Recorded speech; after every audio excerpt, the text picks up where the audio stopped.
Good day gamers, Purple Mentat here with a new vlog. I'm doing an old style where I talk over a game that I'm interested in because I'm just not in the mood to have my face on camera today. Today, I am taking a look at Ziggurat from Milkstone Studios.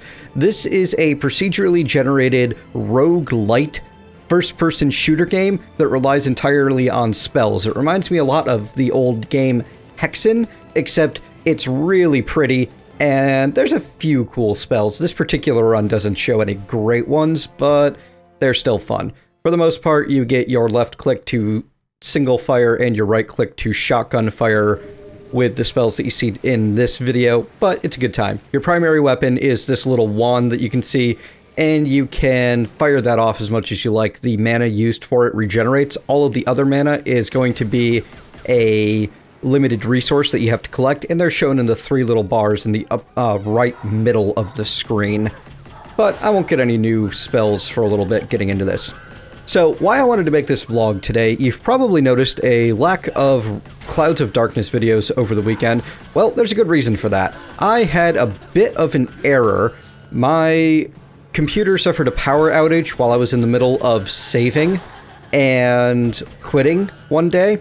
And when I came back, I fell into the void and lost my character through a technical glitch. Now, because I'd spent the last few days just standing on the island and doing quests and such in my recording, I'd been very safe and I hadn't made a backup because I haven't suffered any technical errors like that in a long time, and honestly, it was just a mistake. So, over the weekend, I have been catching myself back up to where I was, and we'll be able to jump back into things either later tonight or tomorrow morning with a new episode of Clouds of Darkness. Also, we'll be having a world download coming with episode 10, so that'll be a good time. Anything else to share on that note? I think that's about everything. It's really just been a case of, oh, I am now hours and hours of gameplay behind where I was in the series, and now I have to catch up. And I didn't feel like doing it on a stream because I was frustrated and annoyed with the whole thing. Also, I was recovering from a pretty intense New Year's Eve. Like, good times were had with myself, Apollo Cat, Iron Wallaby and his wife, and a couple of good friends of ours. And it was just a bit of a wild time. Also, picked up the Terra Mystica board game for my birthday, and I absolutely had to try that out. I had a miserable first run, but the group loved it. So much so, in fact, that another member of the board gaming group went out and ordered themselves a copy so they could play at home. So yeah, Terra Mystica, if you like area control and worker placement games, check it out. It's not exactly worker placement. There are some placement-y aspects to it, but your workers are more of a resource. Yeah, that's all of the current gaming events that I'm up on. I haven't been following the gaming news much because, well, it's just been a miserable morass of horribleness lately. And I just don't want to dive into that. I mean, there's just a lot of negativity happening in the world right now. The one thing that I think is ridiculous that I saw recently, Total Biscuit retweeted a charity stream, and then the person running the stream decided, oh, I don't like your politics, so I'm going to shut the whole thing down because I think you're going to ruin things. Which, what? That's dumb. I'm sorry. I may not agree with Total Biscuit's stance on a certain nameless, faceless organization that isn't an organization, it's a hashtag, but I do agree with his stance on doing things for the consumer, and that journalists have a obligation to the consumer and need to show what they're doing. I think that Total Biscuit is rather arrogant about the way he goes about it, but that's kind of his brand. He is the cynical brick. That's how he functions. That is the audience, and that is what his audience has come to expect. So I don't fault him for catering to his audience. So, the whole issue with the guy with Able Gamers, which I can't even remember the guy's name, it was so unimportant to me, and it happened over New Year's Eve, and I had better things to do, like celebrating with my close friends. If someone with almost 4 million followers and subscribers decides to say, hey, there's a charity stream happening for this organization that I am currently partnered with, go check it out, then maybe show a little graciousness and gratitude instead of flipping out about, I don't like your politics and therefore I'm going to shut the whole thing down. That seems petulant and unprofessional. And I'm, you know, not exactly the most professional person myself when it comes to this sort of thing. I mean, I started it as a hobby to get over my anxiety, but it's still something that, like, you can be a little more professional than that. You know, as I'm commenting over this and I'm watching things happen, I'm noticing that there's a little bit more jankiness in the recording than I like. This game looks a lot better when it's actually playing at 60. In fact, I've noticed that the frame rate seems to be uncapped, which is part of the reason I'm having the issues that I am with the recording. It was running at something ridiculous like 240 frames a second, which is stopping me from being able to even record at a solid, stable 30.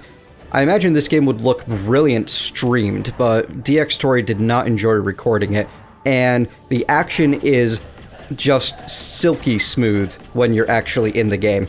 So take the visuals that you're seeing with a grain of salt. It is not as good looking on this video as it is in play, and it feels just like razor sharp. Everything, you could really tell that a lot of effort was put into making sure that the controls and the commands were immensely responsive. It's a beautiful game. Check it out. Currently $14.99 on Steam. I'm sure that it's available other locations. I'll include a link in the down below to both the Steam storefront page for this game, as well as Milkstone Studios homepage, so you can go check them out. I don't know what else they've done. I've honestly only checked out Ziggurat.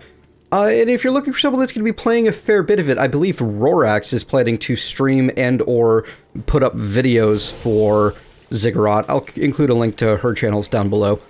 So, does that cover all the gaming news stuff? Yeah, I think all of the gaming news stuff that happened to hit my radar recently anyway. Oh, let's talk about me stuff. So, it is 2015, the 4th of 2015, 4th day, and tomorrow I go down to the psychiatrist's office and say, hey, I want to see a actual prescribing doctor. That's going to be a nerve-wracking process, but the bright side of it all is I already know the exact medication that works for me and the dosage that worked for me. Well, at least I know the exact medication that worked past tense for me 5 years ago, and the dosage that helped back then. I'm hoping that the same medication at the same dose will be useful now, and if it is, then I'll be in good shape. Anyway, we're gonna try it. Anything with mental health, you see, the problem is brains are complicated, and no two people's brains work exactly the same way. So no two people respond exactly the same way to the same psychiatric medication. The best we can do are generalities and maybes, and we think that this will function fairly well for the people involved, kind of deal. And for me, that basically means that we end up with what I like to call the medication mambo. And I call it such because you take 2 steps forward and then 1 step backwards. Those 2 steps forward are finding out the medication you're currently using, or the lack thereof, is not functional for you, and deciding you need to try something different, getting on that different medication and seeing how it works. And then that step backwards is usually, well, this medication isn't quite handling everything, but hey, we've made progress. We have determined that this one out of the something like 40 or 50 different antidepressants currently on the market is not really effectively managing my depression, so let's try another. And then you keep doing that slow inching progress with setbacks until you find the one that really works for you. So if you happen to be in a place where you're trying to get onto some psychiatric medication to help you with whatever issues you happen to have, remember that it can take time, and it is a process that requires patience, and not everything works the same for everyone. So keep trying. Do not lose faith when they do not have a magic pill that fixes everything, because there are no magic pills. There is no quick fix that works equally effectively for everyone. You just need to give it time and wait. And keep working at it. And eventually, you will find what works best for you. Now, this is a process that could be over within months. For me, it took 2.5 years of trying different medications, and that was a new medication every month to 3 months. I went through, I believe, a total of 14 different prescriptions before I found the one that worked for me, and this included combinations of things. And unfortunately, that one just turned out to be an expensive, no generic pill. Well, nowadays it has a generic. I'm talking about Cymbalta, by the way. It's an SNRI, which is a serotonin norepinephrine, I can never say that word, reuptake inhibitor, and it has actions on both anxiety and depression, and it helps me to manage the worst of the symptoms of my issue without me needing to actively work every day to keep myself from sinking into despair or freaking out and not getting anything done because anxiety sucks, yo.